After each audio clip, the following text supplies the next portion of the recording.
You are now entering Video Village, the cyber-physical capital of honest criticism, neologisms, and pussy.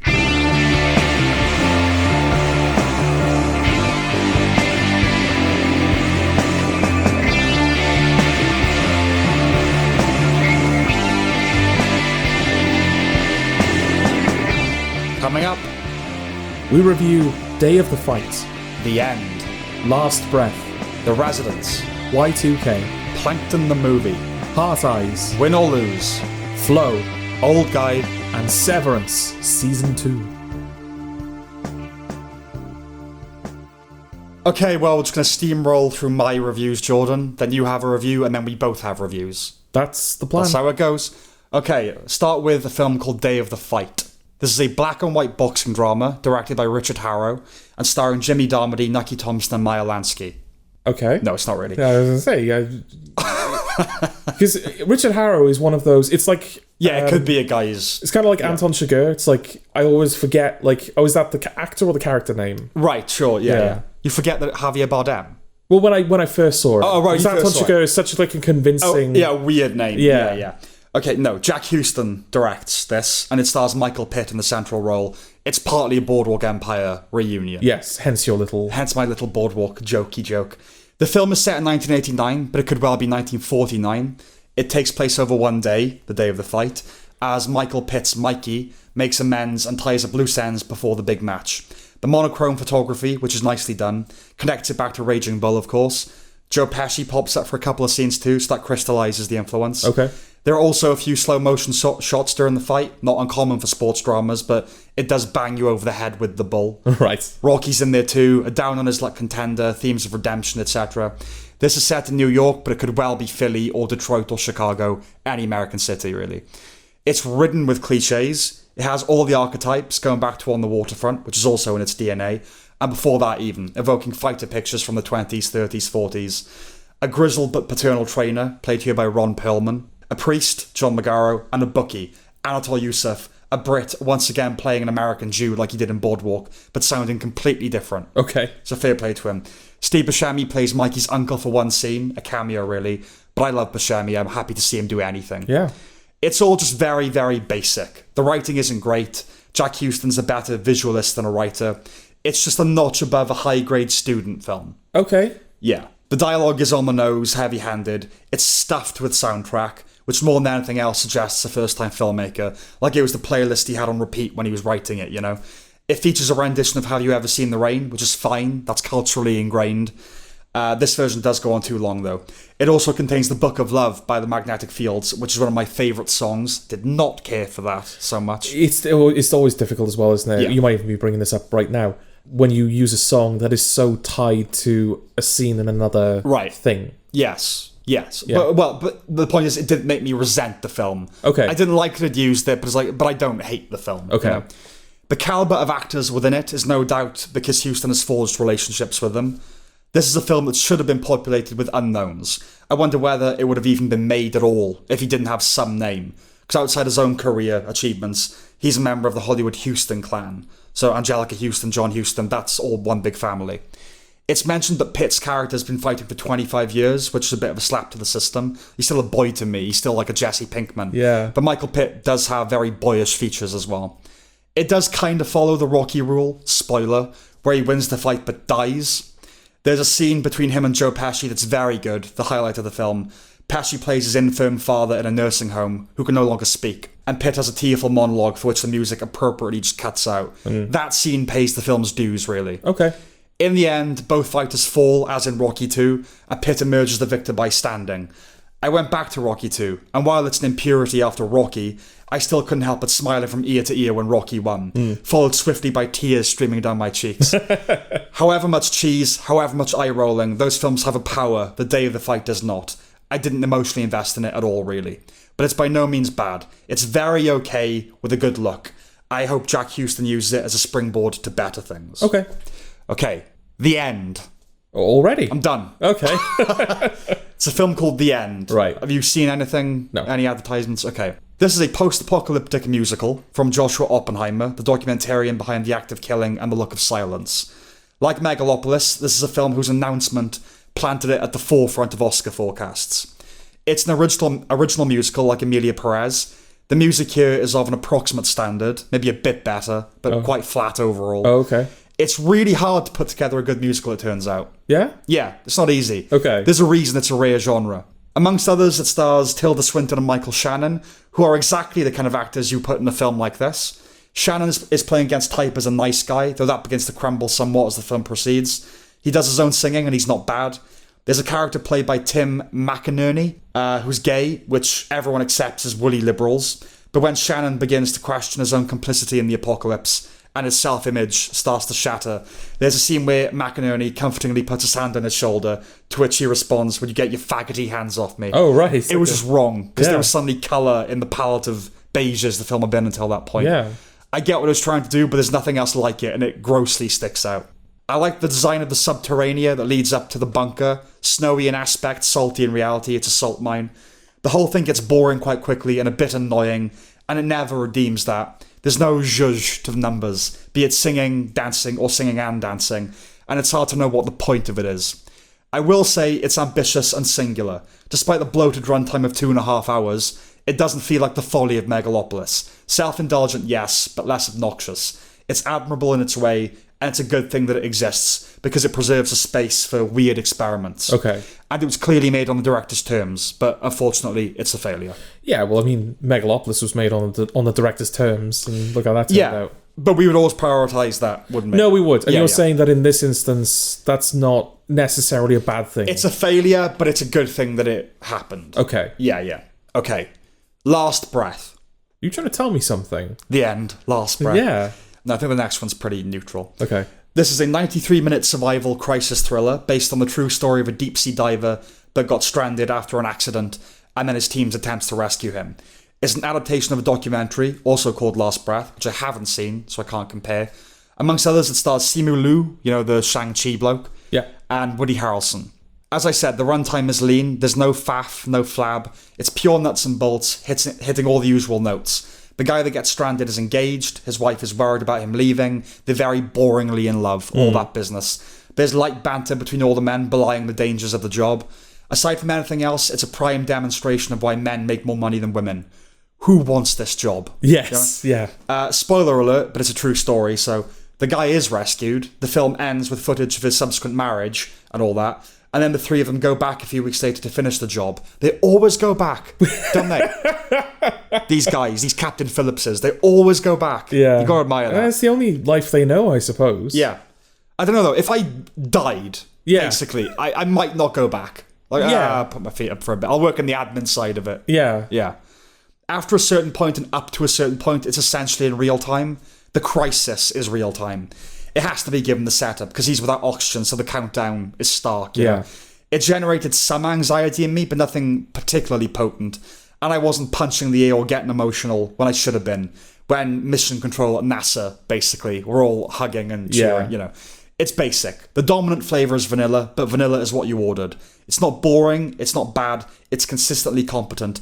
It's just the film. Okay. Well, yeah, I'm curious as to how the film conducts itself during that crisis. Yeah. Because, I mean, it might not be an apt comparison, but my immediate thought is 13 Lives. Yes. Which deals with a similar, it's kind of an aquatic-based disaster rescue film. That would be the go-to comparison. Yeah. 13 Lives, though, is so claustrophobic and anxiety-inducing, and I didn't really feel this. But this. But that's the interesting thing, because it is those things. But it also doesn't feel like it's trying to be those things. It feels like it's being very matter-of-fact. Yes. And yet, you do get, at least we got emotionally invested in the crisis, and you feel the danger of the situation. Well, the thing about 13 Lives, as well as that, it's about professionals being professional, isn't it? It's like there's no character stuff, really. Yeah. That's not important.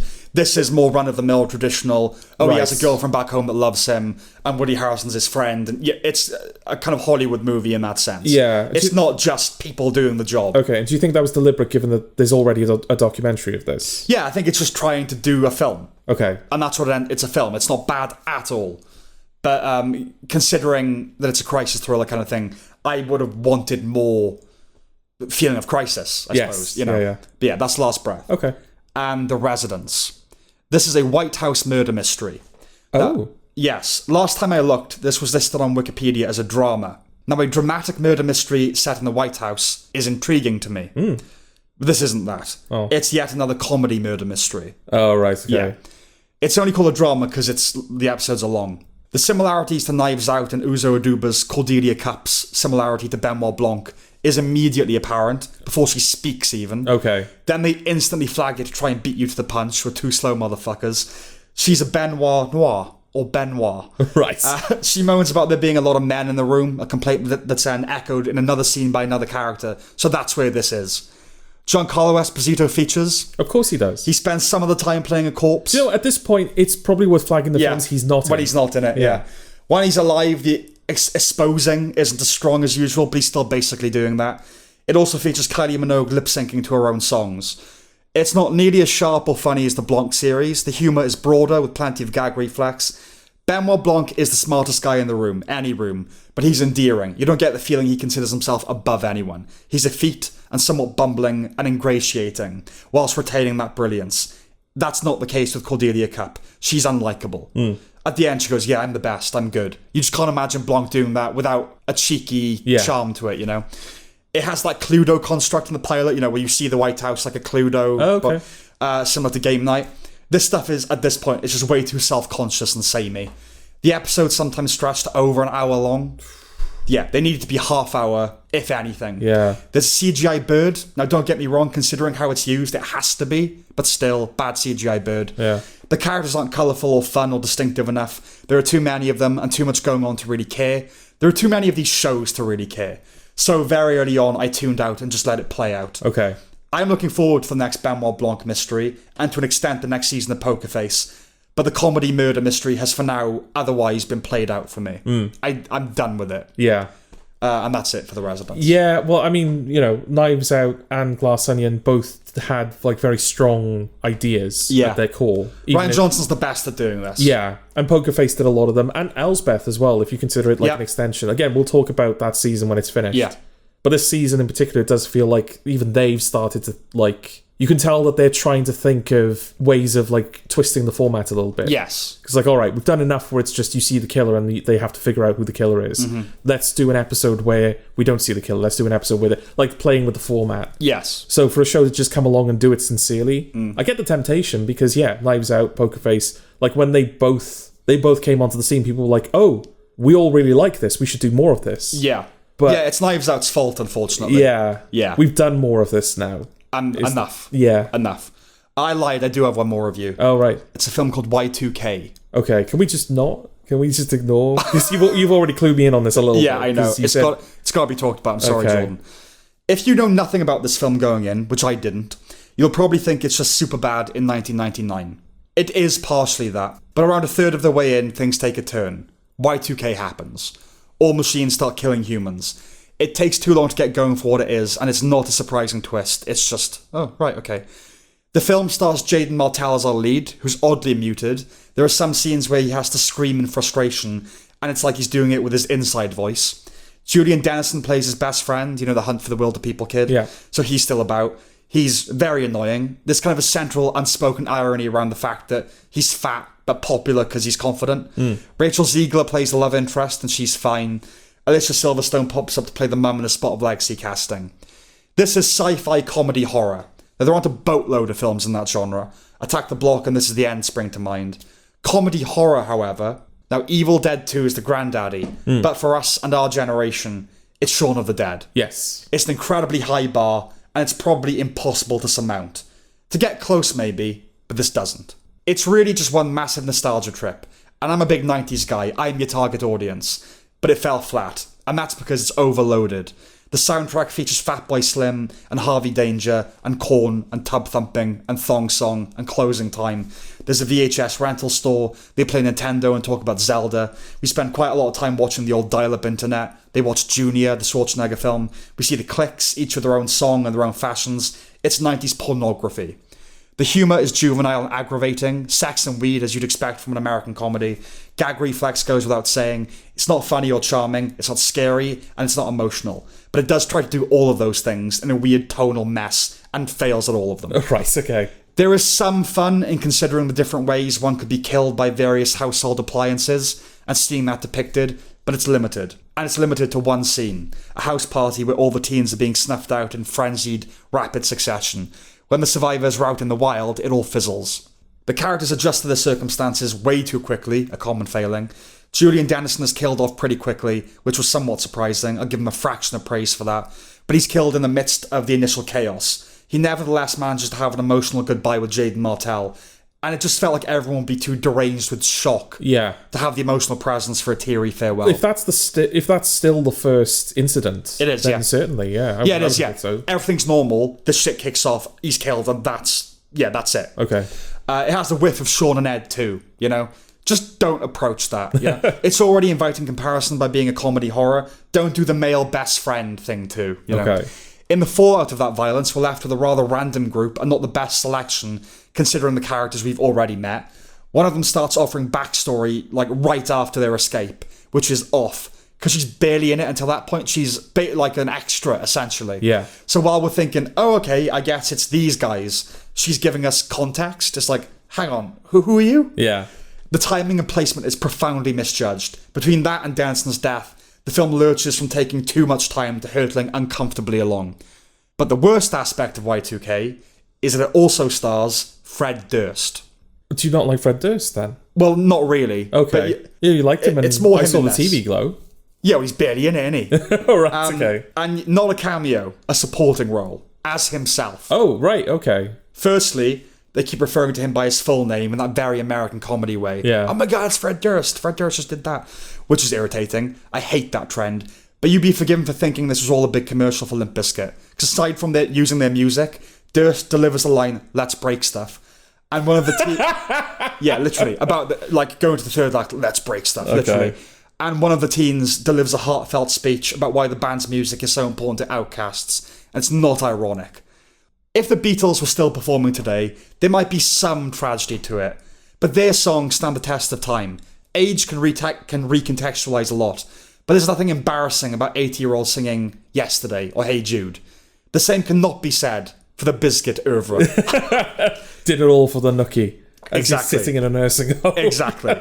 Towards the climax, Durst performs his rendition of George Michael's Faith in front of a crowd, a cappella, by the way. Okay. Fred Durst is 54. Well, that's probably telling, actually, isn't it? That he's not even singing. He's singing someone else's. Yeah, it's a cover. Yeah.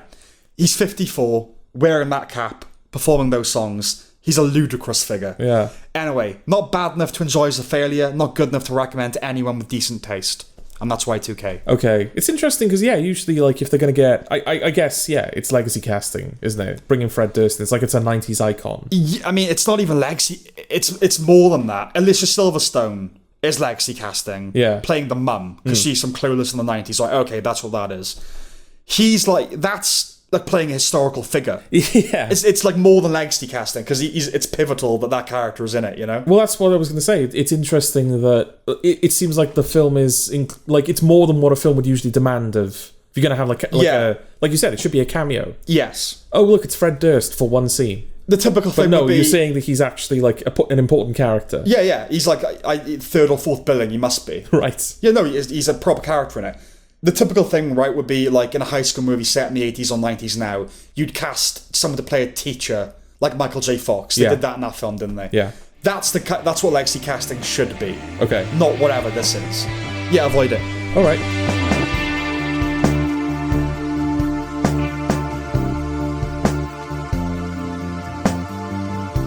So you have one. I do. Plankton the movie. I do have that. Tell us about it. Okay. Plankton the movie. It seems like at some point after Steven Hillenburg's death, The creator of SpongeBob. Yeah. Nickelodeon decided that they were going to franchise the hell out of SpongeBob. Yeah. And I don't know if anyone noticed until it was far too late. Okay. Because, for a while it was basically just the SpongeBob show, and occasionally you'd get, these films as well. But, I mean, recently we had, I think in 2020 we had, the third SpongeBob movie. Mm-hmm. Not long after that they launched a kids SpongeBob, a show where they're all kids. Okay, right. Summer camp. A prequel. Yeah. Right. Rugrats all grown up, but the other way around. Okay, yeah. Where characters are all aged down and they're all in a summer camp together. Wet Hot American SpongeBob kind of thing. Yeah, that kind of thing. Very wet Hot American SpongeBob. I think there's a Patrick Star sitcom that's been going on for like multiple seasons at this point. There's a I've read Patrick about Star that. video game. Next year, I think they're doing a Patrick Star movie. Last year, There's a dark web horror game. last year they did the Sandy Hook movie, which came out like The what? no Sandy Cheeks. Sorry, sorry. That is a strange universe crossover. Alex Jones, squirrel isn't real. SpongeBob, we gotta go. Why's wearing that helmet? Where's Bikini Bottom? Okay. The turn of the fish game. Yeah, not the Sandy Hook film. Not the Sandy Hook, Sandy Cheeks. Yeah. Sandy Cheeks film, which leaked so far ahead of its release that by the time it actually came out, I'd forgotten I'd already seen it. Okay. And apparently, this Plankton film was leaked well ahead of its release as well. But Okay. I didn't even know this one existed. It just turned up on Netflix. They're one day. just Netflix films, aren't they? Yeah. Does Netflix own SpongeBob? I don't know. Okay. Because I think the last few have been distributed through Netflix, but Nickelodeon Movies is still one of the idents. Okay, so the production company's still doing it. Yeah. Distributed through Netflix. Yeah, because it's hard to keep track now. Because I know Cartoon Network disappeared. Yeah. And I couldn't remember if Nickelodeon had also been cut. I don't think they have. I'm not sure. Yeah. I don't think so. I think I would have heard about it. Yeah, I think they do. So Quiet on Set might have put a Yeah, it probably didn't help their a case dent a little in that, bit. yeah.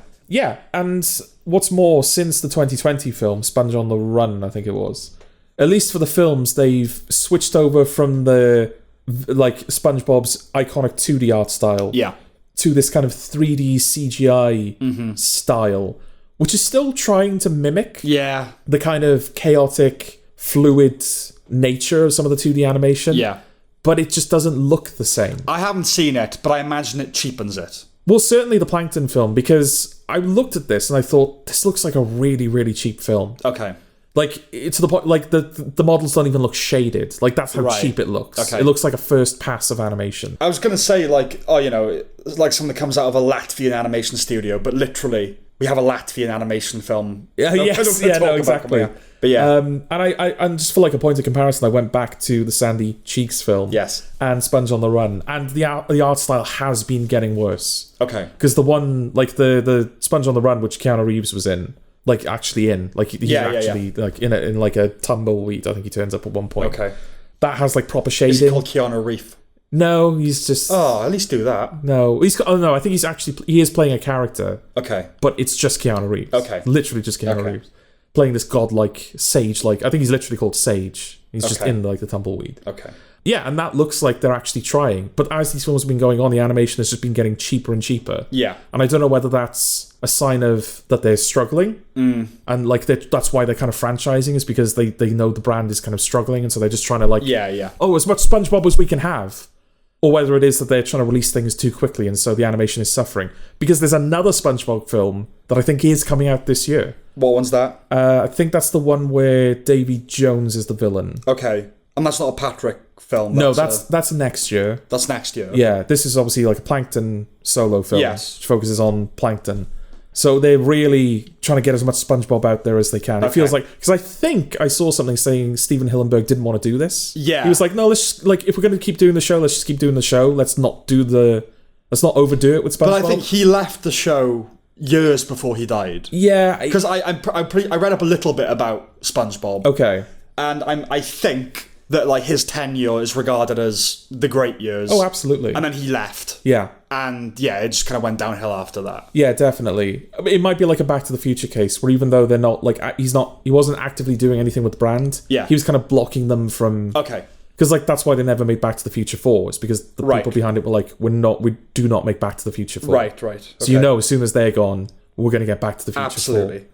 But yeah, so yeah, this is a solo Plankton film. Yes. I was like a little bit interested because Plankton is the villain. He's the most villainous character in the show. Yes. Like, not like, unredeemably evil, No, like fun evil, you know? Yes. So it's like, okay, I'm interested to see what that looks like. And what that looks like is he's not the villain of his own film. Of course. His robot wife, Karen, has had enough of his shit. Yeah. His plans keep going wrong, and he won't listen to her, and he just treats her like shit. And she's like, well, you know what, Plankton? I'm going to take over the world without you. Right. And so she like completely destroys Bikini Bottom and uses to build this like automaton super form for herself. And she's going to invade the surface world. Does he defeat her, quote unquote, by admitting that he'd been a bad husband and he loves her really, and that like her destroying the world was really just about that? And she doesn't actually want to destroy the world. Oh, did you watch it too? I've just watched everything else. It's not like at the end, because again, when you put a villain in a film, typically above a certain level, you sanitize them to the point where they're not a villain anymore, like Loki, like Venom, which is fine. Not fine, but like that's the lesson. It's very hard to see someone be a main character, and not relate to them in some way. Yeah, it's very hard unless it's a film like Angst, where it's like, oh Jesus, and that's good. That's a good lesson in writing and empathy and all that kind of thing. Yeah. But yeah, no, it is shitty. It was like, but they still have to be villains. Yes. Even if it's like, oh, I get now a bit more why they are, maybe. Yeah. Yeah, I don't want to like them now. No. Because when, in other contexts, I'm supposed to wish for their defeat. Yeah. So, yeah. Well, that's always what's been kind of interesting about SpongeBob, is that everyone in the main cast has been the main character at some point. Okay. Like, they've done episodes about Mr. Krabs, they've done episodes about Squidward, they've done episodes... I think they've even done Plankton episodes. Yeah. And in those episodes, other characters will take on other roles. Yeah. So there's been episodes where, like, Patrick has been the villain, Yeah, of course, yeah. I mean, it's all Rashomon in the end. Like, in the Squidward episodes, SpongeBob is the most insufferable piece of shit you've ever met. And then when you've got a SpongeBob episode right after it, he's all right. You like SpongeBob when he's there, Absolutely. And what the way they kind of handle it in this one is, because I think this is the trap that a lot of these kids films kind of fall into, is when they're not about the title main character anymore. Yeah. They still have to find a way of making the title main character, like, make him be there. Yes. So in the Sandy Cheeks movie, him and Sandy, like, they go on their road trip together. In this film, him and Plankton go on their road trip together. Okay. And there's a little bit of, like, throughout the film, there's a little bit when Plankton's, like, revealing his true intentions to, like, defeat Karen. SpongeBob is like, well, I'm coming along to help you, and I feel like you're taking advantage of me. And he's just like, whatever. Okay. And then at the end, when they do reconcile, him and Karen, rather than stopping the evil plan, Plankton joins her to take over the surface world. But at that point, he's already set in motion the events that stop their evil plan taking place. Like, unassumingly. I get you. Oh, unassumingly, okay. Well, he kind of, like, he tells SpongeBob, like, go and, like, stop the ship, stop the engine. But then when he reconciles with Karen, he's like, let's take over the world together. Right. And so when SpongeBob does actually stop it, he's like, oh, shit, that was my fault. Sorry. I didn't... Like, at the time... We're meant to be happy that they've reconciled with the comfort of knowing, but their plan will never come to fruition. Yeah, exactly. Okay. And at the end, like, when... Very quickly, was she named Karen pre the whole Karen thing? I'm pretty sure she was, yeah. I think she's been a character... Since the beginning. Maybe. Like, certainly for a while. I mean, you talk it like, when did the show start? 99? Yeah. Something like that? Yeah, a while back. I mean, what's Karen, like 2015, 16 maybe? Yes. Oh, it was long before way that. Before that. Yeah, definitely. It's not like a good film. No. But it's, considering how cheap it looked. Yeah. And considering how abrasive the Sandy Cheeks film was, I thought I was going to have a worse time than I did. Okay. There are some jokes in there that are okay. Like, they are handled fairly well. It's like, sometimes the animation does what it needs to do. Like, it's silly in the right ways. Yeah. There's a couple of, like, neat little visual gags. It's a musical, which I wasn't expecting, but there aren't many musical numbers in it, so I was able to get through it. I'm sure, does animation soften musical for you? No, because when I found out the Lego Movie Part 2 was a musical, I was very disappointed. Yeah, but you love the Lego Movie. I just mean... Which is why I was disappointed that the second one was... That's what I'm saying, yeah. I'm not saying you're going to love an animated musical, but is it easier for you to sit through an animated musical than a live-action musical? I mean, maybe, because, I mean, Plankton, it's playing to a younger audience anyway, of course, so I've already kind of made a concession of, this probably isn't going to be for me. Yes. A musical is just like, it's just another layer to that. Okay. All right. So I've already kind of... But I assume, like, one of the big things with musicals for you is just seeing people being very sincere. Yeah. Whereas with animation, like, that's just not... But the other thing with musicals in films like this is some of the musical sequences aren't sincere. No, well, yeah, it's a wacky, zany, anarchic musical. But even sincere musical numbers are played for comedy. Yes. For example, one of the visual gags, which I thought, that's all right, is... I think Plankton is performing like a love ballad to Karen. And there's a shot, like, the typical shot when someone's sitting at a grand piano, and it's through the grand piano, and you can see them sitting there. Spotlight on them. Yeah. Yeah. It's him, like, there. Yeah. And he's playing the piano, and then the camera pans around the piano, and he's playing a tiny piano on the keys. Okay. All So right. it's like, all right, yeah, it's like Yeah, yeah. it knows, like, it is able to draw some comedy out of it. Yeah. And I think that is helped by the fact that I don't know specifically how many writers are credited, Mm-hmm. but I know that at least one of them, if there are more than one, is the voice actor for Plankton. Okay, So he knows the character. He knows the Yeah. character. He's obviously invested in the material, and so I think that he's able to elevate it just a little bit above. Okay, the other SpongeBob. Yeah. movies. Okay. I still wouldn't recommend it. No. I don't think there's any reason for it, really. There are probably standalone Plankton episodes in previous SpongeBob that are like 5-10 minutes that do much better stuff with the character. But it's not going to be in your bottom 10 of the year. No. I don't think it would be in anyone's bottom No. 10. It wouldn't be in anyone's top 10 either. No. Okay. So I don't know why I brought it up. It's just if like I'm being honest. It's just like most film. It occupies the space of most films. Yeah, pretty much. Okay.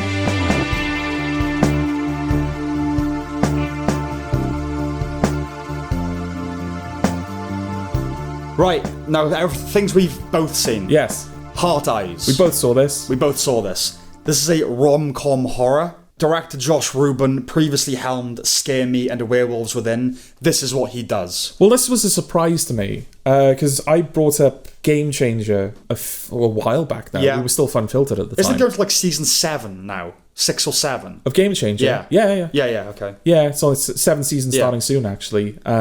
Yeah, he's collaborated a lot with the College Humor Dropout people. Okay. Like, he's a regular on... I think I mentioned in that review that they've got a spin-off show called Make Some Noise. Yes. And they've got these 3 guys called the Noise Boys who are like a reoccurring group of contestants, and he's one of them. Yeah. So I know him through that. Okay. I thought he was just like an improv guy that they know. I didn't realize that he also had a career as a director. Well, So when he actually shows up as a cameo in this, okay, I finally made the connection, and I was like, oh shit, it's him. I mean, I don't know. Yeah, I don't know the guy. I don't know what Yeah. he looks like, but I've seen his other films. Yeah, I know him for like his weird seagull impressions weird- and stuff. okay. I didn't realize he was like a horror director too. Well, just a little sidebar at the moment then, because I don't see us reviewing it, but I think we both recommend Last One Laughing, the UK Yes. edition. Yeah. The Game Changer made me think of that. So yes, Last One Laughing UK. Watch that. Okay. But yeah, okay. Do you want to explain the premise of Heart Eyes? I'll give it a go, Yeah. because it's been a little while. Yeah, Because it's a Valentine's Day film. it is. So we watched it around then when it came out. Mm-hmm. And yeah, I think it's a better Valentine's Day film than the other one we reviewed around the time, which Love Hurts. was Love Hurts. I would agree. Yeah, this is a serial killer film. There's a serial killer called Heart Eyes Yeah. that around Valentine's Day kills couples. Yes. And I think like he picks a city, right? And yeah, then he picks a kills city, couples. he'll kill Yeah. couples over the course of Valentine's Day, and Yeah. then when Valentine's Day is over, disappears into the ether. Yes. And then appears in another city next time round. That's right. The main character is a woman who works, she's doing an advertisement campaign for a jeweler, Yeah. and her campaign is themed around couples dying. Yeah. But like the romanticized version of that, like Titanic and Bonnie and Clyde. yes. But obviously, given the Heart Eyes killer rampage at the moment, it's seen as in poor taste. Yes. So they bring in a new executive, which is this guy that she had like a brush with recently in a coffee shop.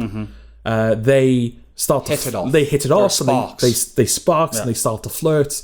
And the Heart Eyes killer mistakes them for a couple. Yes. Because of the Chemistry. the vibrancy, I Yes. suppose, of their chemistry. And so the whole film is them being hunted down by the killer for being a couple, even though they're not a couple. Whilst falling in love. Whilst It's kind falling of in the love idea. along the way, yeah. Yes. So yeah, like you said, like Love Hurts, this is an anarchic Valentine's Day film designed to appeal to both men and women. Though I can see the motivations actually being assigned to the wrong sexes now. It feels like more women are into slashers and horror films. Yeah. And I wouldn't be surprised if more men were into rom-coms. Okay. Things have changed. Men are emasculated and lonely and women are fucked in the head. Right. The first woman is killed at a winery in some industrial grape crusher, one assumes. Yeah. I've seen a real video of a man being killed by a lathe. One of the most grotesque things I've ever witnessed, and it was hard not to think of that here. Okay. So did that make the kill better or worse for you?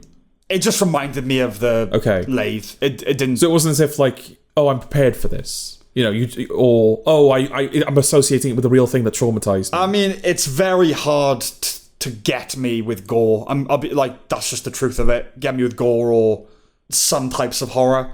But no, it did make me think of a worse thing. So you chalk that up to, whatever you want. Okay. But gore isn't what it used to be. It's digitally rendered a lot here. Yeah. So it lacks the grunge. Yeah, budget is probably the is, problem, yeah. isn't it? Because it's not an expensive looking film. It is not. Well, there's at least one prosthetic, which is a man's head being with a knife impaled through the mouth. which our central couple join hands to remove to use against the killer. Yeah. I did think that was a neat image. It was tying all three genres together. Yes. Comedy, romance, and horror, you know? Yeah. That was really good. It's populated by annoying young people. Olivia Holt is perfectly fine. Her co-star is Mason Gooding, son of Cuba.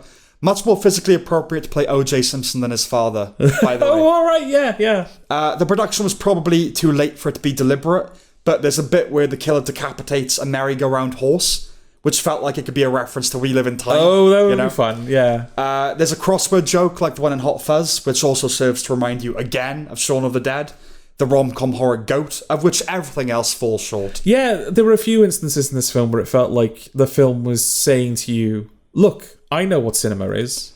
Yeah. I'm referencing this thing, and I'm making sure you know that I'm referencing this thing so we can all enjoy it together. Yeah, it's not like... it's not betraying cine literacy, it's sort of a cine advert. Yeah. You know, it's like, there's no depth to it, yeah. kind of thing. I can be a bit of a sap for a love song, so I did worry about some beloved track being flippantly employed, but it was fine. They use You Can't Hurry Love for the credits, but I can live with that.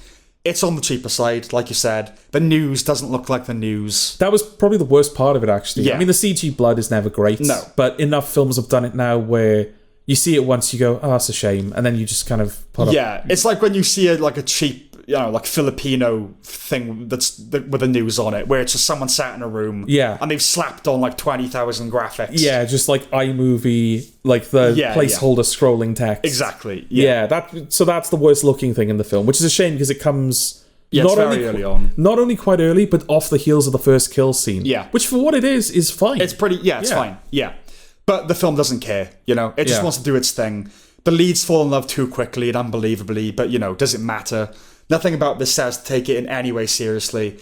So is it fun? Yeah. It didn't do a lot for me. It has the odd moment, but I think it would satisfy the expectations of mainstream audiences. Okay. I think it would do the job for them. It didn't for me.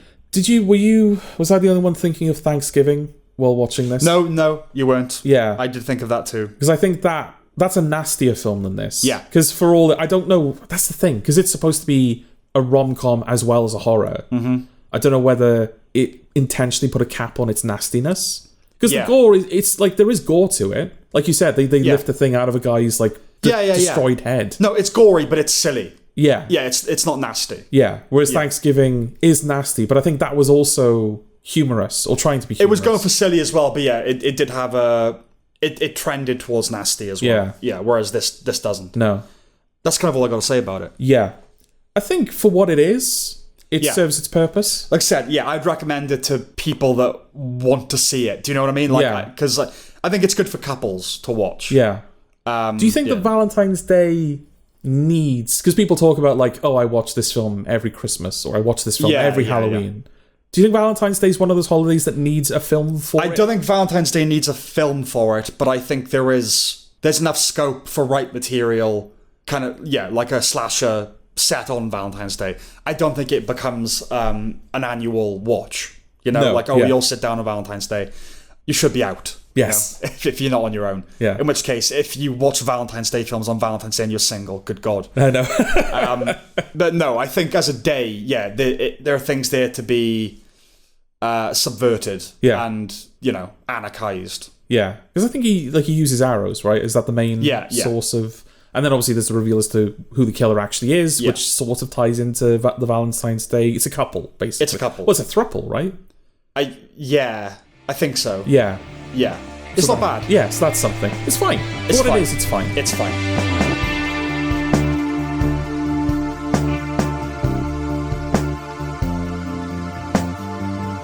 Win or lose. Yep. So what's this?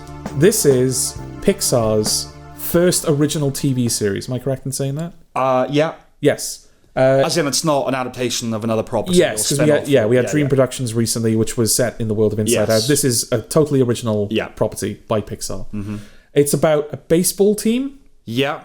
And like a little league. Yeah, a little league baseball team, yeah. And it takes on a sort of anthology-esque structure.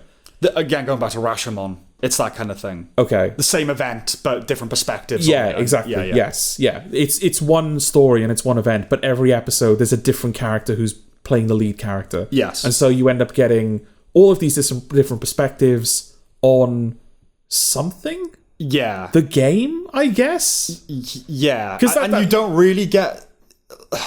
Yeah, to say that you get all these varied perspectives on the game, it's more just you get to see different characters before the game. Yeah. And then they're at the game. Yeah, and I think that's one of my big problems with it, is that I was waiting for that moment where it kind of justified itself. Yeah, it locked in. This is why we're seeing the characters that we're seeing. Yeah. Because it doesn't show everyone, obviously, and it doesn't show everyone important to the game. Yeah. Like, there's 8 episodes, you get 8 characters, and then in the final half of the final episode...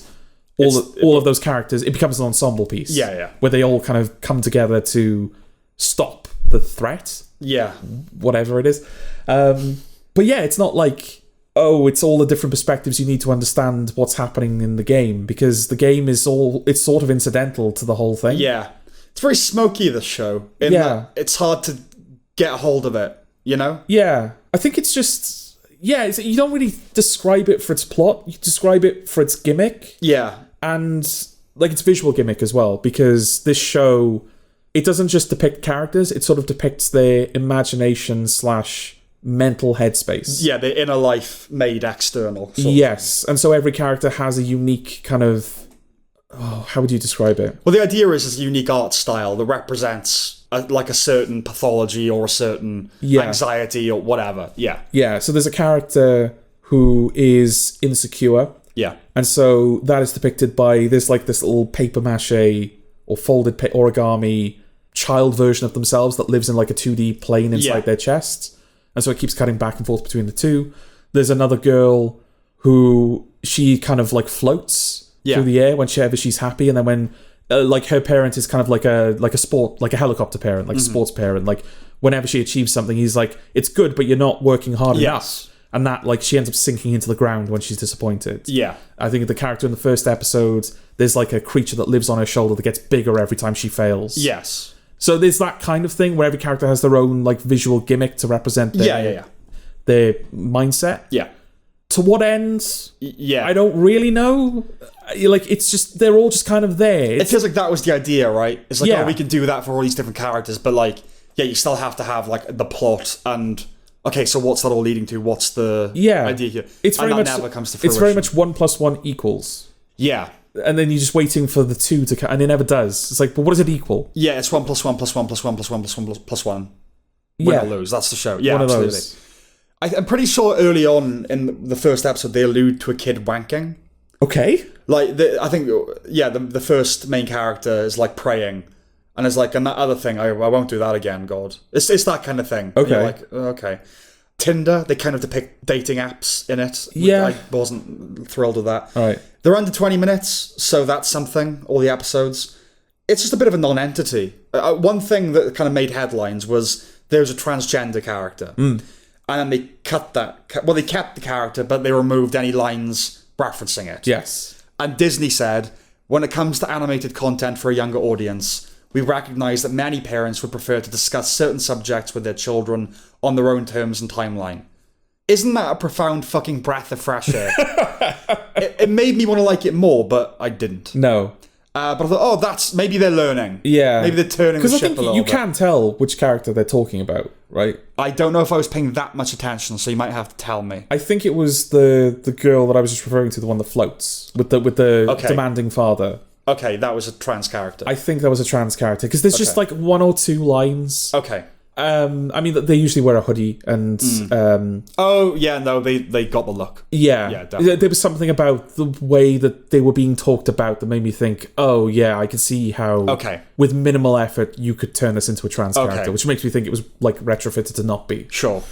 But I mean, it's not. I don't think it like guts that character completely, because it could just be a story of like not fitting in. Because that the transgender thing would not be important. It would be incidental. Because I think that character was like from a different school and they moved there recently. Yeah. So it could just be a story about, they're in a new place and they don't fit in. TV glow, like any kind of isolation, alienation, sort of thing. Yeah, so it kind of broadens the character a little bit, but I think the essence of them, which is this sense that they don't belong, and then finding a place where they do belong, I think that remains intact. Yes. Yeah, it wasn't about being transgender. No. It was, again, it was tokenistic. Yeah. You know. The different styles are not that pronounced, just slightly different ideas. Yeah. There's a joke in it that we wrote in a script years ago. It is an Uber stuff joke about beeping.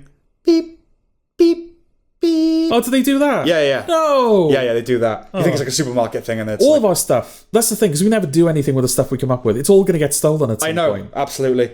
It doesn't feel distinctive enough for kids. Like, there was a time where to be of Pixar was to be iconic. Yeah. That time has passed now. Yeah, there's nothing... Apart from... I thought his name was Chicken Kiev, but I think he's just called Chicken Kev. You know their mascot?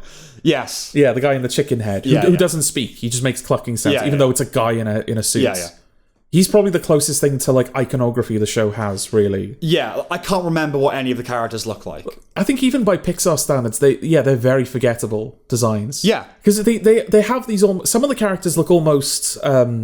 like aquatic in nature. Like they don't really have noses and their faces are kind of stylized more than some of the other characters are. Yeah, there's warthoggy sort of component to some of them. They kind of look like jelly people. They don't really look like normal. Yeah. I know Pixar has always kind of stylized their animation, their art style. Yeah. But this one in particular, it's one of the weaker looking Pixar projects, I'd say. No, it is. Yeah, talking about cheap TV, it does not look like a Pixar film. Yeah.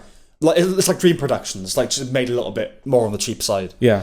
Even though there's short episodes, I really struggle to maintain interest. For me, it came down to one salient note. Who cares?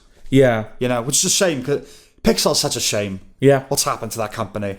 You know, you got Toy Story. They did Toy Story. That's enough that you could go, look, we did Toy Story. Yeah, and the quality dropped a while ago, but I think as soon as it came out, they fired that person that had the backup copy of Toy Story 2.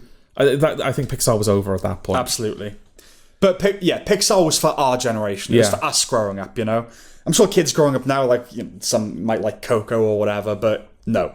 They don't know. Yeah. No, we had the best of Pixar. Yeah. Absolutely. I think it's telling as well, because, what was it? It was like they did like a Lego Pixar show last year. Okay. Where they basically just had like these 5 Lego shorts where they were all kind of like spiritual sequels / loose retellings of the films that they were based on. Okay. So there was an Incredibles episode, there was a Finding Nemo's episode, there was a Cars, Brave, and another one that I forget. Bug's Life? No, I don't think it was Bug's Life, and it wasn't Toy Story. Okay. The point was, it's all the iconic Pixar stuff from earlier in their career. Yes. Even Brave, kind of, you know. That was the tail end. Yeah. Yeah. It's nothing that it's not... Oh no, Coco was one of them, in fairness. It was Coco, okay. Well, Coco was very successful, and Soul, obviously. But even Soul was like, it was good, but it just doesn't feel like it used to feel. Yeah. What was the magic one? I can't remember the name of the magic one. Where they were trolls. Onward, yeah. It wasn't like Onward or anything like that. No. Okay. Which I liked at the time, but it hasn't stuck with me. No. You know? Well, I think it was 2 that year, wasn't it? It was Onward and... Was it Soul? I think it was Soul. Soul, yeah. That's kind of it. That's all I got. It's interesting as well, because the fact that they can't... Like, they're showing all the different characters' perspectives... It means that, obviously, we're restarting every time there's a new episode. Like, occasionally you'll see glimpses of other storylines happening, some of which you have the context for by now, some of which you don't. But there are these, like, kind of there are events that you revisit every episode. Yeah, and they release the episodes in, like, bundles. So, for example, they released 2 episodes together, one of which was about the daughter and one of which was about her mother. Mm-hmm. So it feels like the episodes that are more thematically and narratively connected got released together. Yeah. But... because no character can have their story finished before the final episodes, all of the episodes end during their second act lull. Yes. So most of the show ends up coming off as like a bit of a downer. That's true. And the end credits as well are kind of these moody kind of tableaus, aren't they? Yeah, they're really interesting. A lot of episodes end with just the character like sitting alone miserable. And it's like, all right. And they'll be like directed by whoever with just like a street light on like an empty road or whatever. Yeah. And I know Pixar never like, especially in its heyday, never shied away from emotional heft. No. But yeah, the fact that there's like 7 of those in a row, it's a bit much. You know, I think even for kids, it's like, ooh, you know. Yeah, the downers, absolutely. Do you have anything else? It doesn't sound like we recommend it. No, we don't. Okay. Yeah.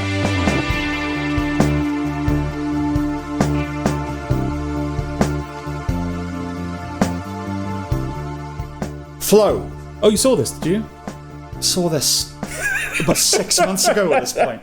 There was I don't know why, but there was like a period of time where I kept forgetting that you'd seen it. Oh, so that's like true. Every time you brought it up, I was like, have you seen it? Yeah. Like, yes, Short. I've read you all my notes. We talked about it. This is a post-Diluvian cartoon about a cat. That would be Right. That would be a way of describing this film. Yeah. Would you like to explain it in another way? Another way is, you ever played that video game Journey?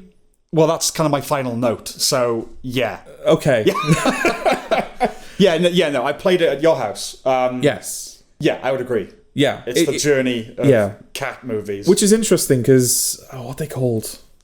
They're not called, that's not the Chinese room is someone else. I can't remember the name of the developer for Journey off the top of my head. But yeah, they did a game just before they did Journey called Float.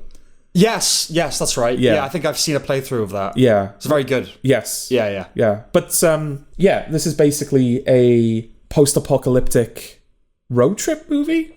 Or boat trip movie? Trip movie. movie. It's a post-apocalyptic trip movie. It's about a cat. Yeah. It's about a dog. Yeah. It's about a capybara. Yeah. It's about a lemur. Yeah. It's about a big bird. Yes.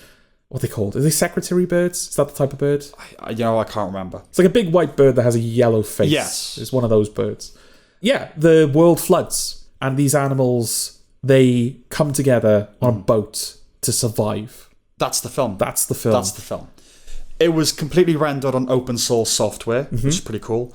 The animation is unique. This is another dialogue-free animated film. Yes. So the visuals and the music are brought to the fore. Yeah.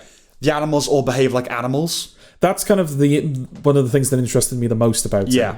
Was that, it's not an animated talking animal film. Yeah, they don't talk. These behave like real animals. Basically, yeah. And I think novel. their behaviours are well observed. The cat moves like a cat. No, yeah, absolutely. Even the moments where the animals are doing something more human for the sake of the plot. Yeah. Like when the secretary bird is driving the boat. Well, yeah, of course. And it's like even like the way that they animate the movements. It's like, okay, even though it wouldn't do that, I believe the way you've depicted it. Yes, you know? And when the cat starts kind of engaging with the transcendent, there are things it's like, I don't know if a cat would look down on the transcendent. But yes, they all behave like animals except when they're, navigating paltry arcs through storms. Yes. And early on, there's a pack of dogs on a rowboat. How are they rowing that boat? Are they rowing that boat? No, it just kind of like comes up to the cat and then goes off. It's like they're psychically rowing it. Yeah. But yeah, I mean, I was happy with that. Just dogs on a rowboat. Yeah. The animals are from different ecosystems, like you said, capybaras and lemurs, placing the film nowhere, but more so everywhere. Yeah. No doubt a point's being made about international cooperation. Climate change is almost certainly on the film's mind.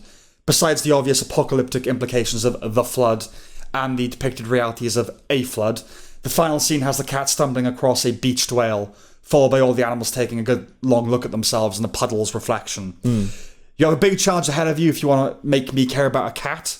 And they didn't, for it is a meerkat. It's not a fluffy white evil cat that talks. It's a black cat. It's not a meerkat. It's not a meerkat, you're right. No, my point is, it's not a fluffy white evil cat that talks. No. Then you'll get me to care about the cat. Okay. There is a Labrador here. Make him the main character and more yours.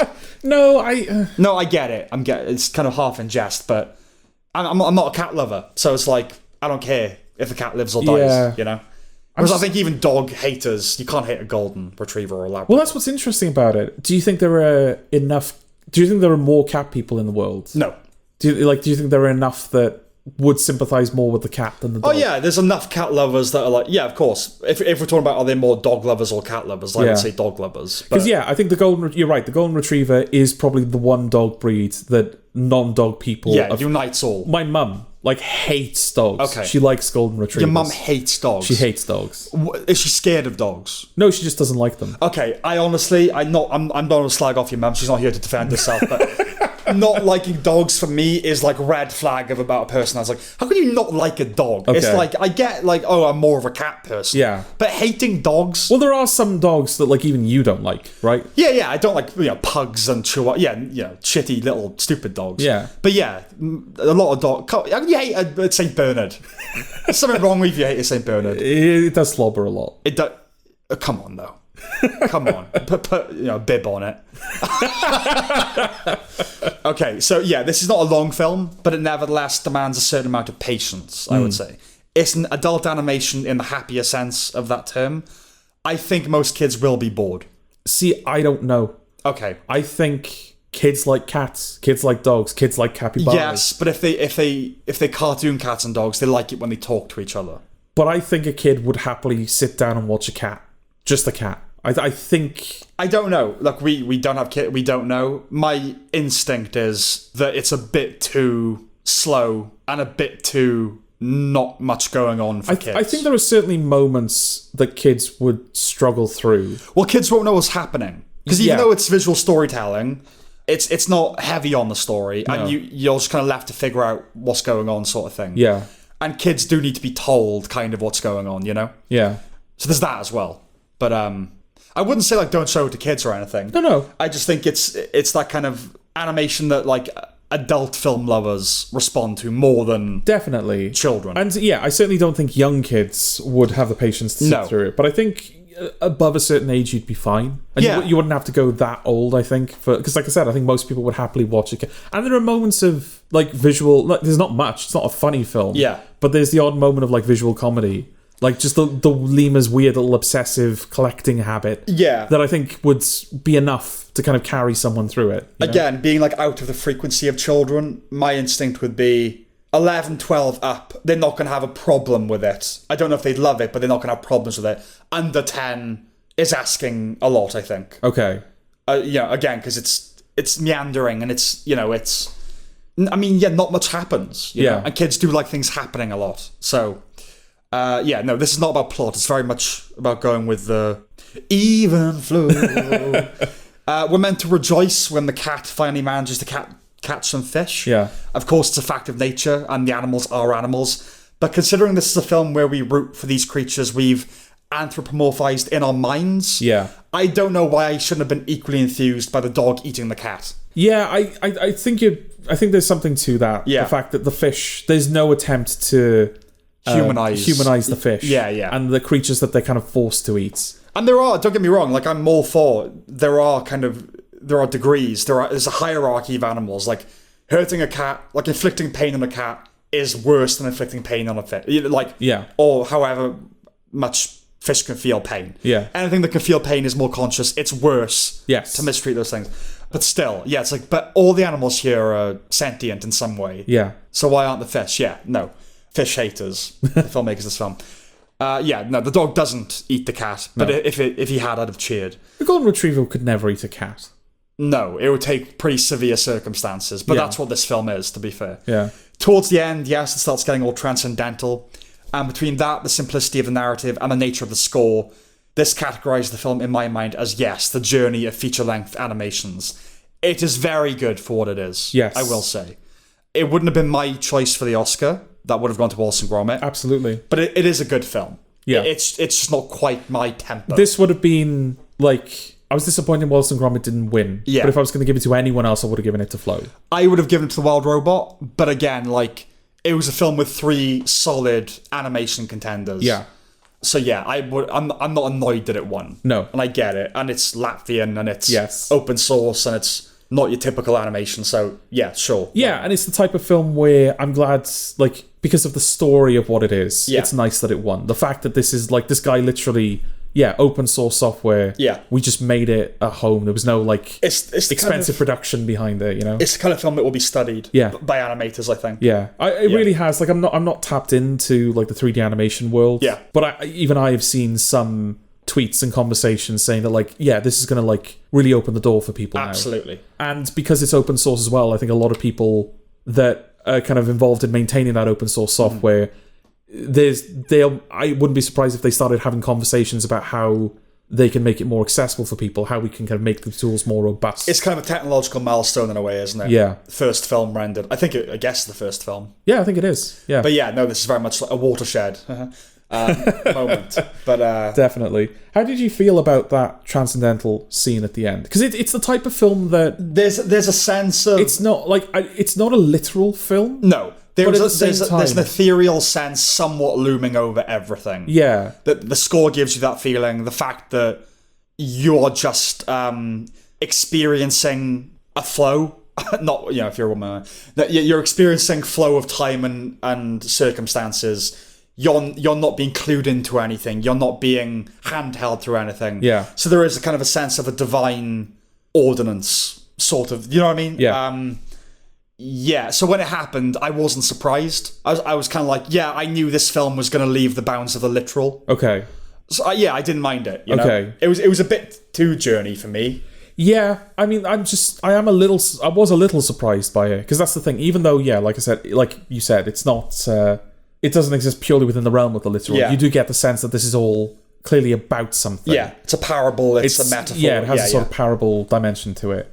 But that moment is when it literally, like, that moment is different from the rest of the film. No, it is, yeah. So I was like, oh, okay, I don't feel adequately trained to kind of know what the film is trying to tell me here. It's explicitly otherworldly. Yeah. When it's had that vibe up until that point. But Yeah. Yes. I don't want to come across as though I'm saying it's a problem. Yeah. It was just a surprise. Yeah, no, you know? but I like things in films where it gets weird. Yeah. It's like, okay, they're doing that now. But the film prior to that hadn't been weird. So to have that, Not that one weird. weird moment. Not that weird, but that feeling had been in there, hadn't it? It'd been in the mix. And then it was just made very literal. Yeah.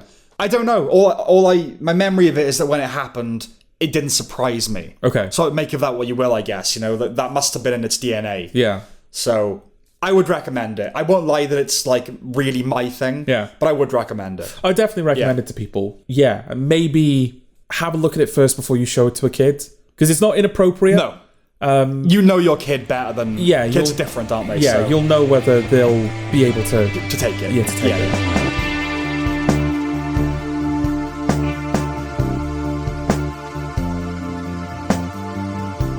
Old guy. Don't show this to your kid either. Don't show this to anyone. Don't show this to yourself, frankly.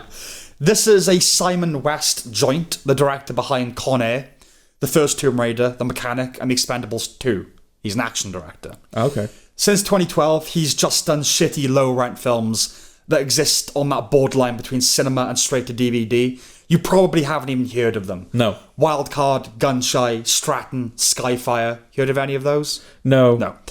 This is an ostensible comedy. There are moments clearly designed to be comic beats, but they aren't remotely funny. Now, there are versions of that where the energy at least makes the film alive. Shitty comedies are still alive in some way, because just human energy. This is profoundly muted and lifeless. It doesn't have any of that. So what's it? Christoph Waltz is a hitman. Yes. That's getting older. Yes. And he lives like a debauched life as a bachelor. And then he's sent on a mission, but he's told he has to take a trainee assassin with him, played by Cooper Hoffman. Yes. Who he then kind of becomes convinced that is there to kill him, but he's not. And that's the film, sort of. God knows why Christoph Waltz is in it. He hasn't always made the best choices, but this is so beneath him. Well, when you kind of opened the review by talking about the director and his legacy. Yeah. And that was really disappointing, because I was under the impression that this was just a nobody director that got lucky with hiring Christoph Waltz and Cooper Hoffman. No. Don't get me wrong. I didn't realise that this guy had some pedigree, you know? Well, yeah, he's not an auteur. I mean, Expendables 2. But at least he was doing big action movies. Yeah. It's happening to all these directors now. We talked about it before. Like, all these directors that were basically A-list that are now just making forgettable, middle-of-the-road, nothing cheap films. But yeah, between that and Cooper Hoffman, who stars on the rise at the moment, it seemed like a strange role to accept for him. Yeah. You know? The concept is beyond stale. It's insanely boring in every way. The aesthetic, the script, the music, the performances. I can't speak with much authority on most of his films, but one thing Con Air isn't is boring. No. Right? If I'd gone to see this in the cinema, I would seriously have considered asking for my money back. Yeah. It's not bad in the ways we usually consider films bad. It's not laughable. It's soul-draining. Yeah. Seriously, I could feel my fundamental essence dribbling out my ear. It's a stool of a stinker. Nothing about this suggests that you need to see it for this podcast. Yeah. This is a by-the-numbers Sam Catchup review, but I had to watch it. That's it. That's all I got. You got anything else to add to that? I mean, I don't know if I can criticise a film that gave me such a nice nap, you know? Okay, there you go. I'll be honest with you. So as a film, 0. As NyQuil, yeah, 5. Yeah. Oh, yeah, I'll be honest with you. Like, I watched this. I put it on. I was there when it was on. Yeah. And I'm still not sure that I did watch it. It has that quality about it. Yeah. It's like when you're reading a book and you're halfway down a page and you go, oh, hang on, I'm not reading this. My mind's been somewhere else. Yeah. Yeah. This is that. Yeah. But a film. Yes, but you'll still have that feeling if you're paying attention to it. Yes. Yeah, you'll still feel like, did I miss something? Okay. The film is one big feeling of missing something. Right. Yeah. Yeah. That's it. It's like that Star Trek thing. Obviously, we did Piglet Mouse of Horrors. Nothing can get worse than that, right? I certainly hope not. We'd hope not. Like, if it is, it's on that level of filmmaking and that budget and everything. But in terms of films that are proper films, quote unquote, you got Star Trek Section 31 and this, like, the worst so far of the year. Yeah. Bad film. Is that why you've put this so late in the episode? Yeah. Just because of how angry it made you? Yes, and because of what's coming next. I think a nice bit of... Oh, right, okay. Yeah, juxtaposition. But, got anything else to say about Old Guy? I don't know. I genuinely don't know. That says it all, I think. Yeah. Don't watch it. No.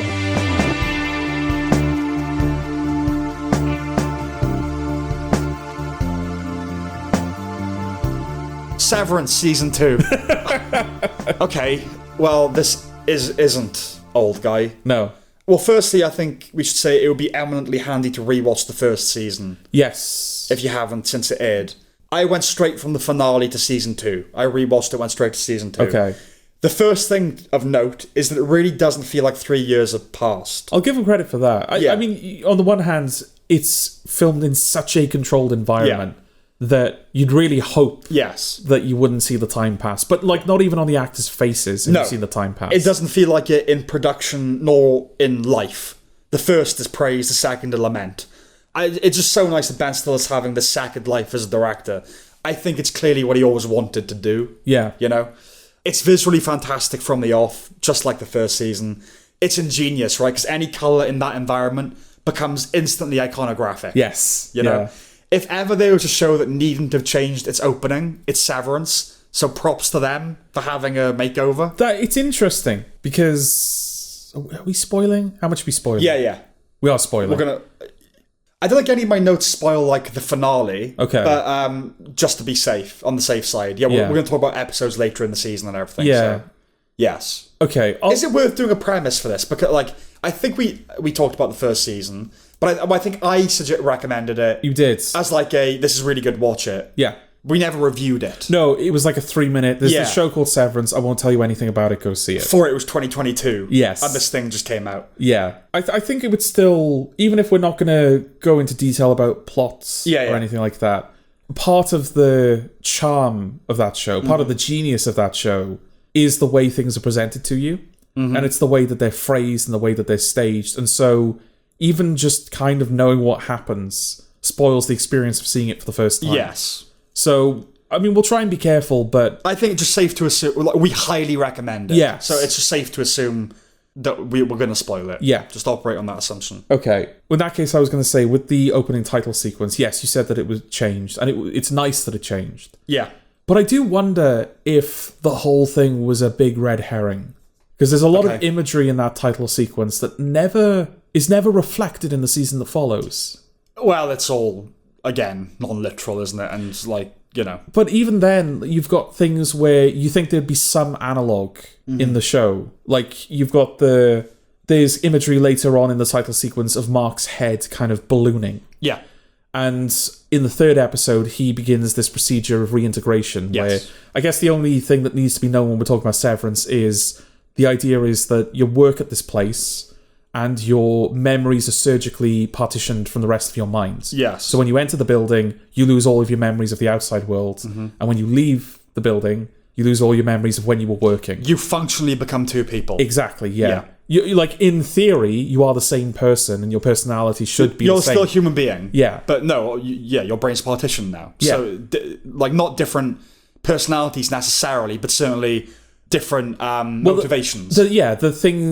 The memories that have informed your personality have been taken away from you. No, they're called innies and outies, right? Yeah. So innies have lived for as long as they've worked in that. Yes. Oh, they can still talk, it retains all that kind of stuff, but like, they've never seen a sunrise, they don't know what a dead thing looks like. Yes. Things like that. Exactly. Yeah. And yes, so he begins this process called reintegration where it's kind of reconnecting those parts of the brain. And so I assumed, like, the ballooning in the title sequence was a reference to that. Mm-hmm. But the season ends up not really being about... Like, he never fully reintegrates. So So it's like, No. okay, so that imagery never really Okay. goes anywhere. There's that iconic image towards the end of Miss Cobell with the kind of hollowed out head. Mm-hmm. It looks like this searchlight, like watching over the whole thing. Yes. Well, she disappears for most of the season. Okay. I mean, all I can say is I haven't thought about the credits in that way. I enjoyed it visually, kind of thing. Fair point. Visually fantastic. Yeah. But I do wonder if, whether that was intentionally kind of misleading you as to what might be happening. Maybe. Because especially on the heels of the finale, where Cobell is the thing that stops their plan. Yes. You assume she's going to become a big threat in the second season, and she ends up like helping them at the end. Maybe it's credits of your expectations of the season rather than the actual events that transpire. You know? So Adam Scott, the lead, Mark Scout, he's solid and his story is thrilling, obviously. But performance-wise, it's the supporting cast that shines. In this. Britt Lauer is great, and as the evil outie especially. Incidentally, I never recognised how attractive she was before. Did you know? No, I've been telling myself it's because I don't love her innie hairstyle. Okay. But it's probably a deeper-seated thing where I'm responding to malevolence. Oh, right. Now that we're seeing her evil. Oh, she's evil. Oh, okay. Yeah. Like that kind of thing. Yeah. Right. Yeah, it's been known to happen. Okay. I like that they zeroed in on Dylan's relationship with his wife, played by the always good and lovely Merritt Weaver. Yeah. Who I believe is his wife. Yeah. You know? When he asked her about his outie, like, he dumb, he a dick, your heart breaks a little. Like, he wasn't straight up comic relief in the first season, but I like they afforded him more gravitas. Yes. Here, you know? But I think we both agree that the standout of season 2 is Tremel Tillman. Milchick. Yes. Okay. Yeah, it took me a moment. Okay. His journey in this really is fantastic. Yeah. Listen, I never responded like much to him at first, like other than the dance in the first season. Yes. And we do indeed get another dance here. But bringing him to the fore was a stroke of genius. Like, in a way, I would say it's Milchick's season. Yeah. You know? And he would be my current guess and choice for the Emmy. Yeah, absolutely. Yeah. What's really nice about it as well is that, he's kind of the evil henchman in the first season. Who's now been promoted. And now he's been promoted. Manager. He now runs the Severed Floor. Yeah. But there's this fun little journey where he's kind of imposing his power upon them. Mm-hmm. But at the same time, you can see him start losing faith in the company. Yeah. But it doesn't end. What's lovely about it is that it doesn't end with him turning on the company. He is still the villain at the end of the show. Yes. Even though his faith has been shaken. Yeah. And even though he has gone as far as to show that openly in front of the innies, he's still a company man through and through. Absolutely. And that was just really nice that, it really felt like a real nuanced story. Yeah. It's like, he's got problems, but this is what he's good at. This is what he does, you know? Yeah, no, it's his year. Yeah. He's got to win the Emmy. I mean, I think the show will it'll triumph at the Emmys. I think certainly for the season itself. I don't know about Adam Scott and Britt Lauer. They'll all be nominated, but he's got to be a lock, you know? I would really hope so. Yeah. The show is aware of its place in the zeitgeist right now. Like Breaking Bad with Walter Jr. and Breakfast. Yes. You know, like that whole thing. Not quite in the same way, but lines like fetid moppet and perhaps Kovelbig would be a useful nomenclature. Yeah. They're designed for pop culture permeation, aren't they? Yeah. The latter is almost offering that to the fan community, like Kovelbig. Here you go. Here's a useful name. If they hadn't already invented it, that is. In a bad show, it would be annoying, presumptuous. Do you know what I mean? Yeah. This isn't a bad show. Pretty much every episode ended up featuring at least 2 great lines or phrases. The goat people with, see, pouchless, proves nothing. That was a favourite. Mournful signage. Yeah. Devour feculence. Yeah, of course. Speaking of which, that was an acute moment of connection for me, where Milchick's boss demands they speak more plainly. Yeah. Been there, bruh. The writing maintains the mystery, but not frustratingly. You can still enjoy it moment to moment. Yes. It knows what it's doing. And we could go on and on about what we liked about every episode, but what I've done is clump together some of my favourite things from the season. Okay. That don't really inform larger points, you know? So, a boss who's a child, there's a novel idea. Yeah.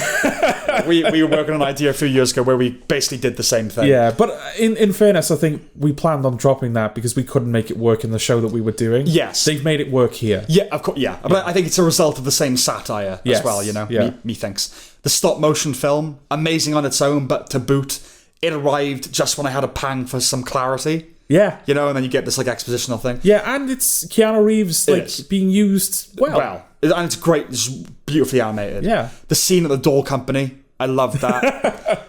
What was that about, do you think? Because, like, the guy that interviews him... I think it's just like a funny, Coen-esque, weird scene where, like, Dylan crosses a line, like, oh, there's an arbitrary line about, like, being sensitive towards doors. Right. And, yeah, it's like, oh, yeah, you can banter about it, but then one random joke and the guy's like, no. You crossed the motherfucking line about doors. Yeah. I think it was just a funny scene. Okay. You know? But I loved it. Yeah, and the fact the guy looks exactly like him, and, just surrealism. Yeah.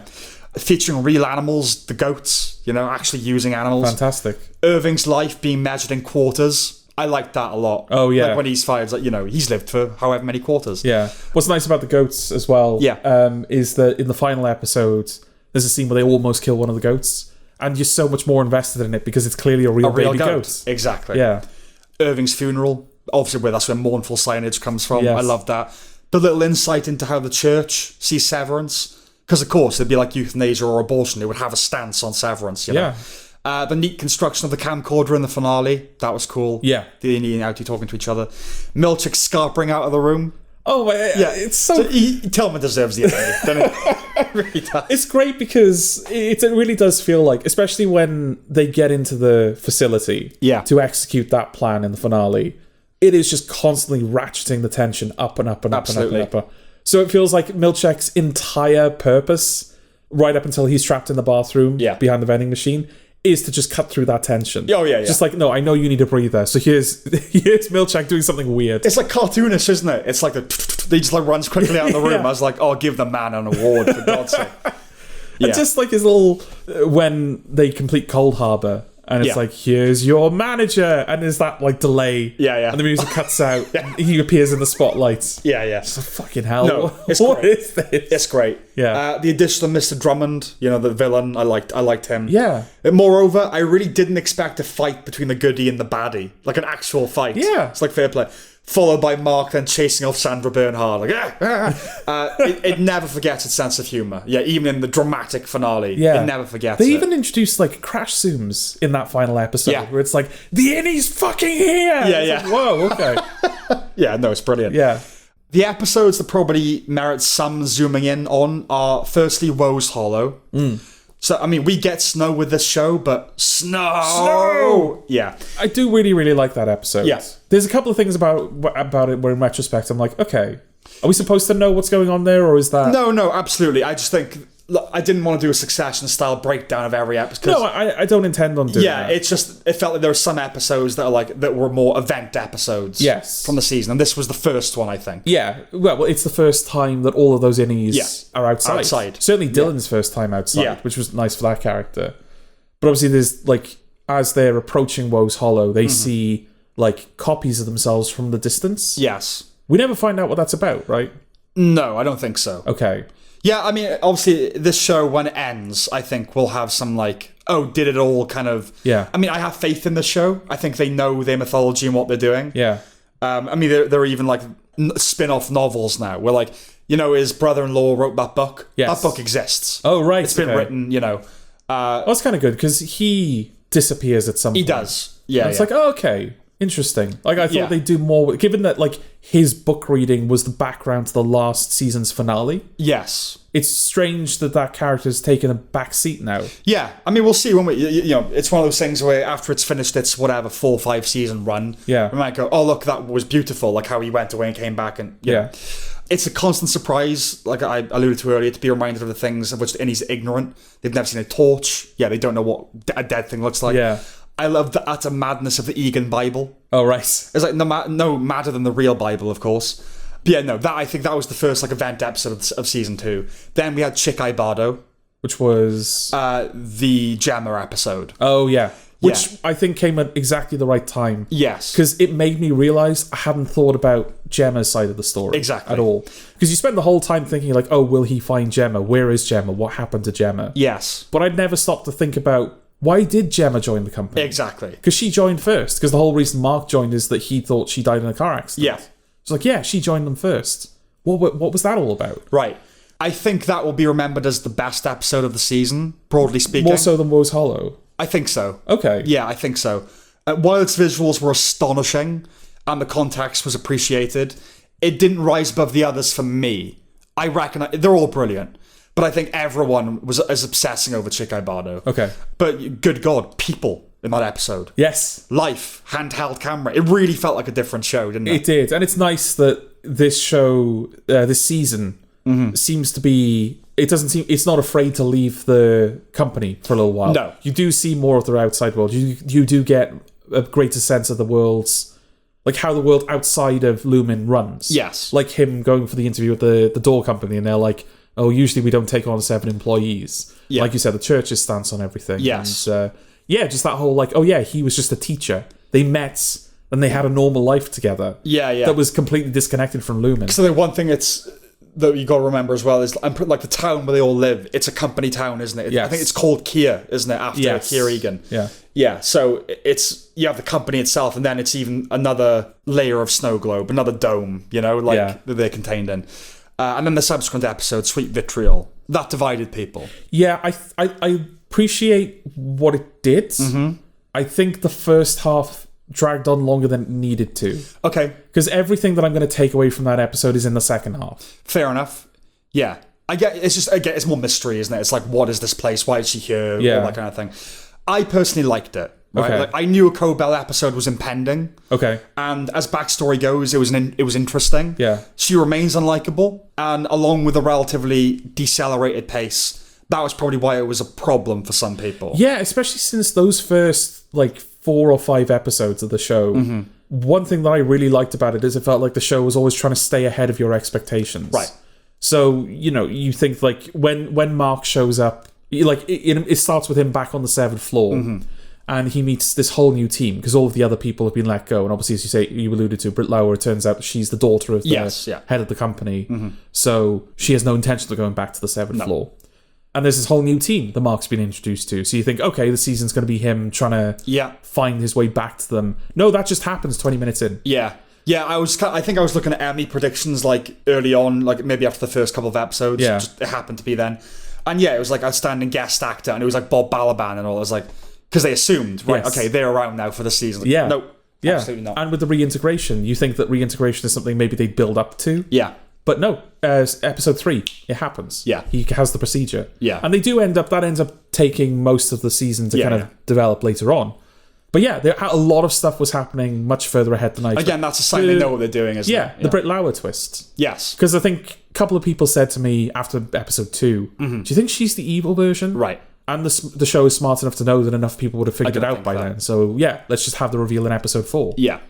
But then, you've got the Gemma episode, immediately followed by the Cole Bell episode, immediately followed by the 9th episode, which is sort of moving all the pieces around in time for the 7, finale. 8, and 9 are all putting things in place for the finale. Yeah, so it does lose momentum a little bit towards the end. I guess. The thing is, right, you have the Ben episodes of Lost. Yeah. Where all of a sudden it's oh my God, he's human. He did this horrific thing, but we get it and all that. Yeah. It doesn't do that for her. I think the problem is, even though you're lent to kind of, she was a child labourer, and all the ideas are her ideas, she is so aesthetically severe. Yes. She looks horrible. And the way she speaks as well. And the way she speaks. It's so inhuman. Yeah, she's very unlikable. So I think a lot of people are like, I get it, but I just don't like her. Yeah. But I appreciated it. It didn't make me like her, but I think it was necessary. And in my opinion, if its pace was the issue, you said the first half, but a lot of people are like, it's just all these shots and stuff of beautiful shots, and it's like if that's your problem, you might be watching the show on the wrong terms. I think, the show's always been like that to varying degrees. And I think we're hearing that more this season because it feels like a lot of people have found it this time. Yeah. Haven't they? You had to tell me about the first season. I had no idea that it even happened. Absolutely. But the second season, it feels like everyone's watching it now. Yeah. Which is really great. I've seen articles, I haven't read any of them to be fair, but articles that are why is everyone watching Severance? Yeah. Literally, people are confused about it. So yeah, it is interesting. A show has taken root as event television when every episode of it has a Wikipedia page. That's the first. Oh, really? Yeah, each with a production section as well. We're there now. Every hour is a distinct, important thing to be discussed. Now, Lumen Industries is exactly the kind of place where there'd be a water cooler. Those days in reality are over, but this would be a water cooler show, like Lost was. Yeah. God, I miss the world. In one episode, Mark talks about bargaining as a stage of grief. What you would do differently to get the person back. How it's silly, but everyone does it. But in his case, it's true, obviously. Yeah. Again, the show literalizing metaphor. It really is excellent, making the abstract concrete on multiple levels, as well as its multifaceted satire. So one of the things I liked about this season was the tokenistic corporate pandering about cultural sensitivity and inclusivity with Milchick. Which is kind of starts him on his journey of losing faith. Of disillusionment, yeah. It's doing so many different types of satire and literalizing metaphors. Like, it's genius. Yeah. I have one minor quibble from the whole season. Okay. It's so otherwise perfect, it stands out. We see Bert's husband in the season 1 finale. Okay. It's not John Noble. Right. Right. Is it clearly not John Noble? Yeah. Right. He looks like him. He does look like him, but it's not. Okay. But hey, John Noble's in it. Given the nature of the show, fans have speculated that it's a trap because the house is a bit different too. Okay. It's clearly not the same house. But the problem is when you create such an airtight, stylized, thought-through world, this will happen. Yeah. You know? I think probably, realistically, they didn't think they'd have to use it again, the house again. And now that they did, it's a better, bigger space. Yeah. And they would need an actor for it, not just like a bloke, an extra. Yeah. But there's also the hint that something's off with a mistake about 20 years instead of 12. But that's the thing, because it's not just that he's corrected in the moment. Yeah. When Christopher Walken is taking... Maybe old guy had more of an impression on me than I realised. Maybe. When Christopher Walken has taken John Turturro to the door, he's like, "Oh, sorry, he didn't mean it." Like he's kind of reinforcing the idea that it's a mistake. And there's a look, isn't there? Yeah. So we'll see. Again, maybe in next season. My guess, just like usually with things like that, if something can be ascribed to a production thing, I'll go there because we know how TV works and everything. I hope that's not the case. Yeah. Just because it's otherwise so brilliant and perfect, But it certainly didn't derail the show for me. No, of course not, no. The show's influences are things of which I'm a big fan. So there's Office Space, The Truman Show, Jean-Paul Sartre's No Exit, 1984, Brazil, Dark City, Playtime.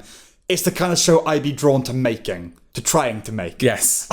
I felt the Kaufman influence more acutely this season, being John Malkovich, of course, but especially Eternal Sunshine of the Spotless Mind.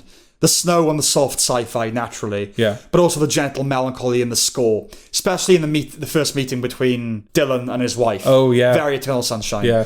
Maybe that was there before, but I really noticed it here. It's great, though, that a show can reel off so many influences. And a show where you would detect the influences if you have a literacy in film and TV. But one that's using them to do something new and original. You're not just going, oh, that's just like Office Space. That's just like that. Yeah, definitely. No, it's using them and doing something new with it. This is the best show on TV now. There used to be 5 or 6 kicking around at any given time that would be ranked among the best ever, right? Now, every year, I feel like we're left with one. Yeah. Succession, Evil, Severance. But that's okay. There is still one. And there might be an inheritor to that throne on the horizon. Or co-monarch, at least. Stay tuned for future episodes. Okay. But from the premiere, I could see it being one of the best shows of the year. And that very much panned out. It's hard to imagine many things surpassing it. It's interesting, isn't it, how we're just coming to the end of March, and we both feel pretty confident about what our best and worst might end up being. Absolutely. And you don't get that often. I don't feel like... No. But I think as time goes on, we've had to acknowledge that as well, because you always go, oh, but it's only March, there's the whole year ahead. Yeah. But if something's really, really good, yes, odds are it's going to be in there, Yeah, definitely. Yeah. And that's the thing. This is absolutely not the type of show where... Oh, I'll be fine if it's... No. Like, I want this to be... Yeah. Yeah. If there are things better than it, what a great year it would have been. Yes. But, if this ends up being the best thing of the year, that's completely fine. Like, I can't ask for a lot more than... No, absolutely. Severance. Yeah. Yeah. So, I obviously recommend it. Yeah, obviously. Yeah. Do you have anything else to say about it? I'm thinking. Okay. I'm having a think. It's very nice, as you say, that like all of the characters, certainly all of the ones on the 7th floor, are kind of given their own storylines. Yeah. And obviously, Adam Scott is the main character. Britt Lauer is kind of tied into that. Mm-hmm. Gemma gets tied into that at some point, so they were going to get a lot of screen time. Dylan got a lot more screen time than I was expecting. Mm-hmm. John Turturro got a lot less. I'm surprised at that. Yeah. Especially since there's a few episodes where we see him at a telephone booth speaking to someone. Mm-hmm. I don't think that gets revealed, right? I don't think so. Because I was expecting that to happen, again, like when things were happening quicker than I was expecting them to, I thought, oh, maybe this episode we'll find out who he's talking to. And I don't think we ever do. Well, no, the thing is, like, John Turturro is probably, in terms of supporting actor, the first season supporting actor. Yes. You know, like the awards one. Yeah.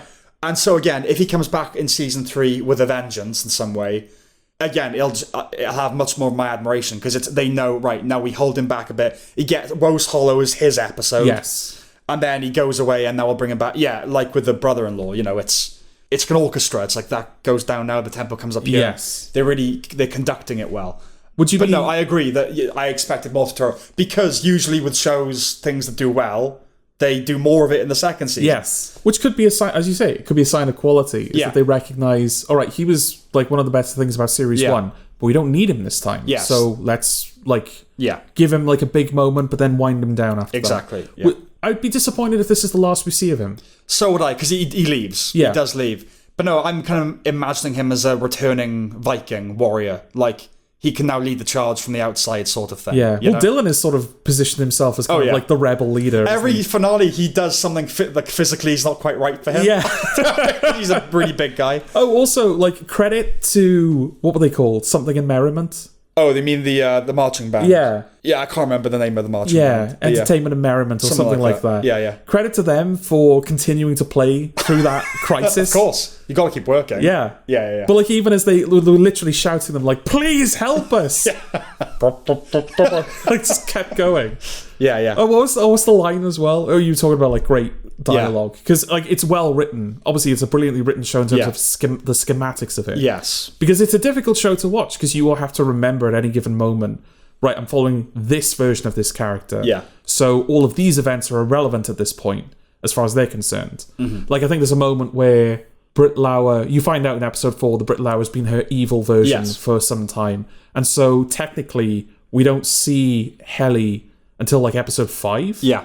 And she meets the Miss Huang. That's the name of the child, right? Yeah. She meets with Miss Huang for the first time. Yeah.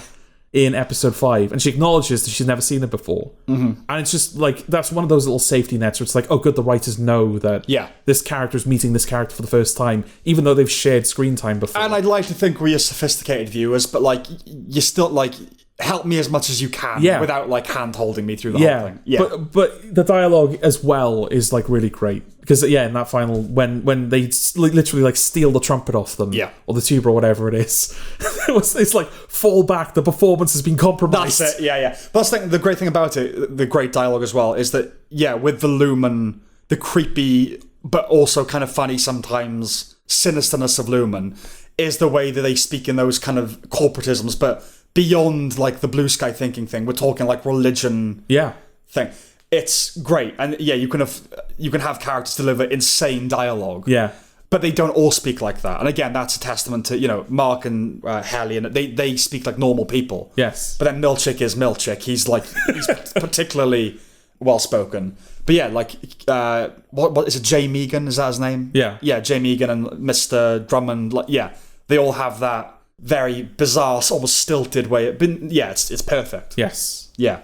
He's created a world where he can, like, even within its tightly controlled parameters, he can just have so much fun with it. Yeah. It's like, oh, you fucker. Like, how you set that up for yourself, where you can get away with lines like fetid moppet. Yeah. If I put that in a script, someone would go, what does that mean? Yeah, no, genuinely, it's that's a testament to skill as well. Yeah. Like you said, it's such a controlled world that is handling. You'd think with something like this where it's so thematically dense. Yeah. And there's so much that the show has to convey to you and keep vague at the same time that there wouldn't even be time. Yeah, it'd be sterile. Yeah. And just humorless. Yeah. But no, he's like, somehow, they could just bring in a watermelon head that looks like John Turturro. And you're like, yep. Yeah. That's exactly what they would do in this moment. Exactly. Yeah. So fuck you, but also thank you. Well done. Yeah, thank you and well done. Yeah. Best show on TV. Yes, highly recommend. And I think that's everything. Definitely. Then we'll see you next time. Bye-bye. Bye.